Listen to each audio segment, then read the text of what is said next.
Namaskar. Hello and welcome to 𝗣𝗽𝗏𝗏 channel. I'm your host Sree. This is a special transmission. We are taking a look at a spreading crime, all using the same kind of template.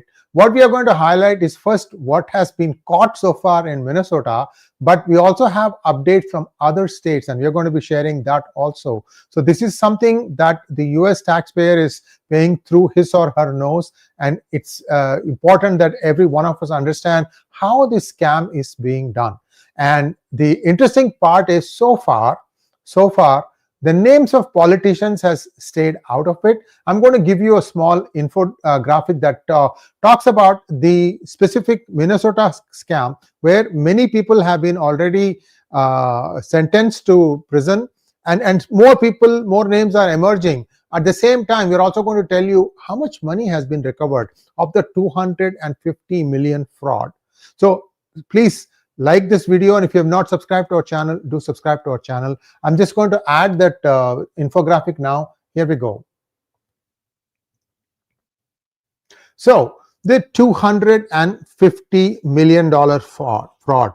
Feeding Our Future was the name of the program. What happened? There are 4 steps here: the setup, the lie, the theft, and then finally the spend. After you steal it, where did you spend it? So these are 4 steps involved here. The setup was scammers created fake non-profits. They set up dozens of shell companies claiming to be food distribution sites for children. So shell companies claiming to be food distribution sites for children. Second, this is the lie. They submitted false rosters. These children didn't exist at all. Using random names, sometimes from incorrect age groups, they claim to feed thousands of kids daily. Third, the theft. The government reimbursed them over $250 million flowed from pandemic relief funds into these private accounts. This happened in the first term of Trump, by the way, and then it got continued under Biden. Then the spend. The money was used for luxury goods, Porsches, jewelry, real estate, lakeside villas, and it was sent overseas. To which countries? Kenya, Turkey, and it's still evolving. So how much of the 250 million has been so far recovered? Well, the problem is the recovery is hard. There are lots of overseas transfers. Money has been moved to foreign banks, properties, and it is legally difficult to seize, even for the United States. Vanishing assets, millions spent on luxury travel and services. You cannot catch that. Somebody used this money to fly from place A to place B in the utmost luxury, spent thousands and thousands of dollars, came back. What are you going to do with that? How can you recover? That is legal spending. I mean, the hotel, the airline is not going to reimburse you that money. So third, complex laundering. Layers of shell companies hide the money trail. You think somebody from limited means is going to do all that? Well, there is more than what meets the eye. What are the numbers? $250 million total stolen. See, this is where it's getting interesting. Some are claiming the amount is far more. The amount is closer to $1 billion. And not just the local congresswoman, Ilhan Omar. Now mentioning of other names are also happening, and you need to go and look at the reference links that we have provided to get the name, because these are all speculation at this point of time. Nobody has caught any politician with her or his hand in the cookie jar. But people are wondering, can a scam of this level, particularly considering only 75 million has been recovered? So where is the remaining 175 million? Who has stashed it? Where? That is the question. Close to 70 plus defendants have been already charged, and so far 0 politicians have been charged. So this is the problem with the Minnesota state fraud, Feeding Our Future. Now let's take a look at another state, which is Ohio. I'm going to stop this one. Let's take a look at another state, Ohio. What is happening in Ohio? Well, Somali-run fraud scheme in Ohio.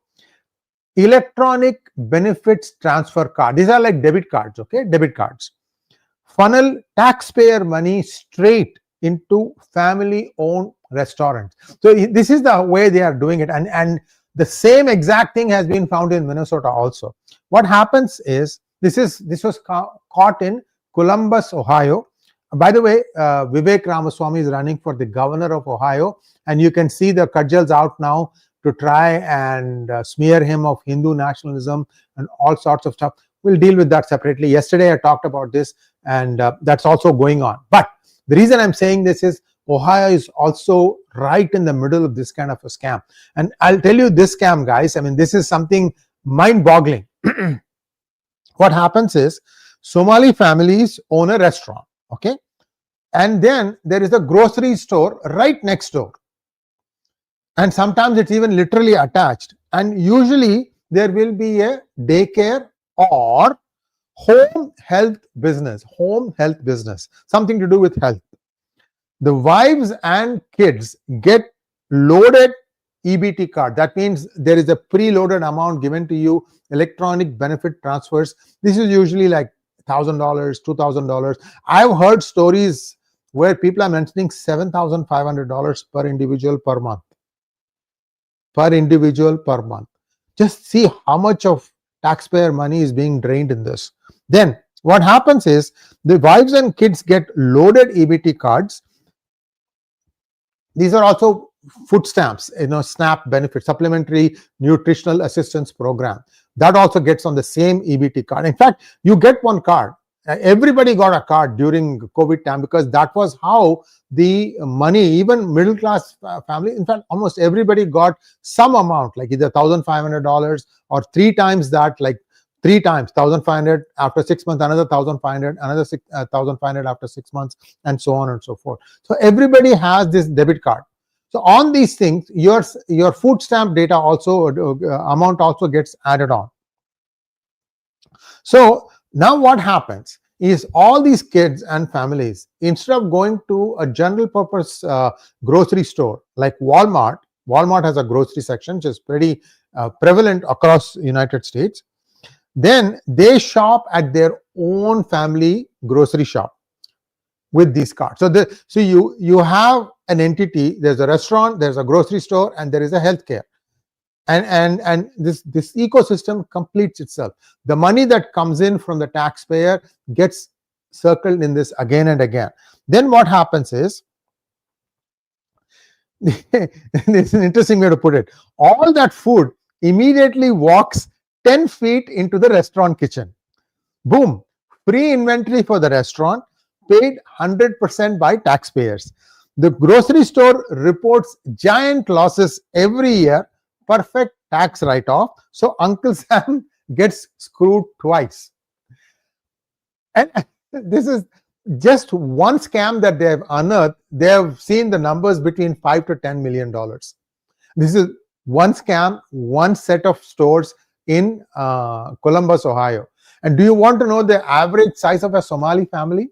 7. And Rohingyas are giving them stiff competition, I guess. So you see how Uncle Sam's money is being dwindled. When Trump ushers in stricter SNAP standards, so that you need to prove that you actually work to get the SNAP benefits, everybody's up in arms, because all these freeloaders are not going to get anything. So you have huge challenges in the United States right now. The Biden administration has done a number. It was started during the Obama era, because that's when thousands of Somalis were brought in and settled in places like Minnesota, Ohio, I think even in other Democrat-run states. At that time, I think Ohio was a Democrat-run state. So you have the beginnings of a massive problem.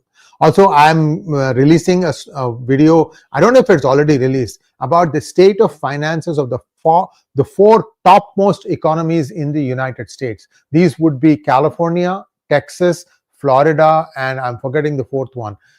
So these 4 states, we are comparing those, and do look out for that, because the deficits that have been run up are just humongous. So basically, I think it's New York State. Fourth one is the New York State.